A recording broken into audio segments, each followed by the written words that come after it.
আমাৰ মানৱ জাতিয়ে বহু শতিকা ধৰি তৰাবোৰক চাই এই ব্ৰহ্মাণ্ডখনক জানাৰ চেষ্টা কৰি আহিছে।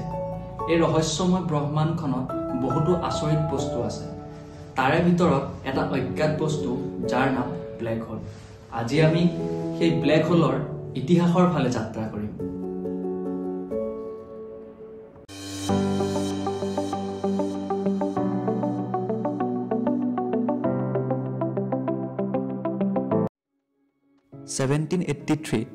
জন মিচেল নামৰ এজন বৈজ্ঞানিকে the philosophical transaction of the royal ছ'চাইটিত এখন পেপাৰ পাব্লিছ কৰে।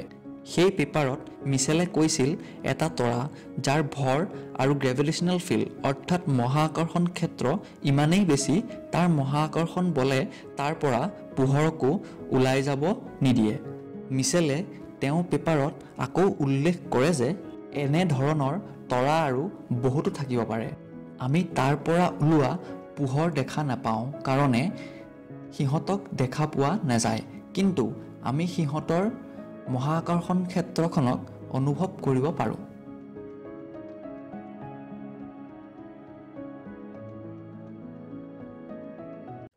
ফ্ৰেঞ্চ বৈজ্ঞানিক লা প্লাছে তেওঁৰ কিতাপ দ্য ছিষ্টেম অফ দি ৱৰ্ল্ডৰ ফাৰ্ষ্ট আৰু ছেকেণ্ড এডিশ্যনত ব্লেক হোলৰ কথা উল্লেখ কৰে। তাৰ পিছত তেওঁ সেই বিষয়ে উল্লেখ কৰা দেখা হোৱা নাই। সেই সময়ত ইয়াৰ ওপৰত বিশেষ তথ্য নথকাৰ বাবেই তেওঁ হয়তো ভাবে ই এটা অকল্পনীয় চিন্তাধাৰা।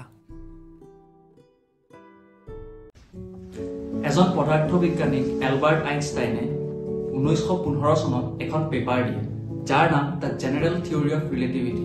সেই পেপাৰৰ মতে আইনষ্টাইনে কৈছিল মহাকৰ্ষণক বল হিচাপে নহয়, ভৰৰ কাৰণে হোৱা স্পেচ টাইমত কাৰ্ভেচাৰ হিচাপে দেখুৱাইছিল।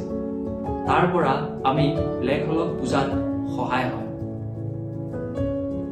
তাৰে কিছু বছৰৰ পিছত এজন জাৰ্মান বৈজ্ঞানিক কাৰ্ল শ্বাৰ্লচাইল্ডে আইনষ্টাইনৰ স্পেৰিকেল মাছক বুজোৱা ইকুৱেশ্যনছবোৰ সমাধান কৰে, যাক কোৱা হয় শ্বাৰ্লচাইল্ড ৰেডিয়াছ।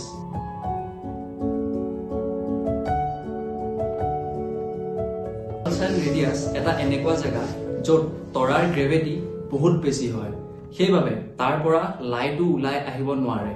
কিন্তু এই কথাবোৰ তেতিয়া থিয়ৰিটিকেল হিচাপে জনা গৈছিল।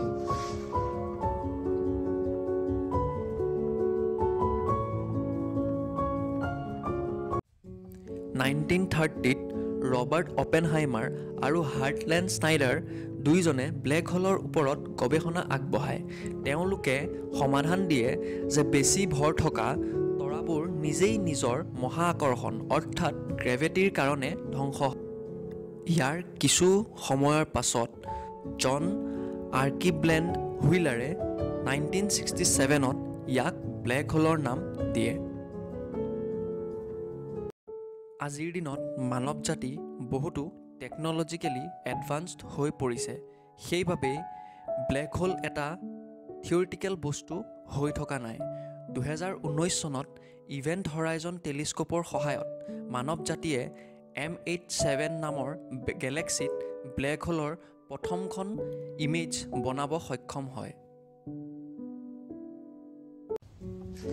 ব্লেক হোল বৈজ্ঞানিকসকলৰ বাবে এটা ইম্পৰ্টেণ্ট বিষয় হৈ আছে। ব্লেক হোলে আমাৰ ব্ৰহ্মাণ্ডখনক বুজোৱাত বহুত সহায় কৰে, যেনেকৈ কোৱাণ্টাম গ্ৰেভিটি আদি কৰি বহুতো বস্তুক ব্লেক হোলে বুজায়।